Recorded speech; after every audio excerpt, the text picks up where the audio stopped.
అబ్దుల్ చెప్పు. ఇక్కడ mall manufacturing equipment అంతా రెడీగా ఉంది. అక్కడ గవర్నమెంట్ సీల్ చేసిన మన ఫ్యాక్టరీని రెడీ చేస్తే పంపించేస్తాం.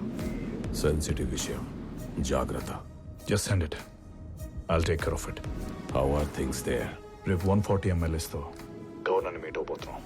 Soon you'll see me as a CM. That is good CM గారు.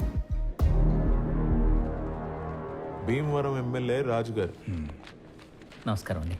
అన్నా, నరసింహారెడ్డి మన పార్టీలో చాలా కీలకమైన వ్యక్తి. తెలుసు. నమస్తే అండి. నమస్కారం అండి. Gold Seshadri Vizag MLA. ఏది ఉంగరాలు చూపించు.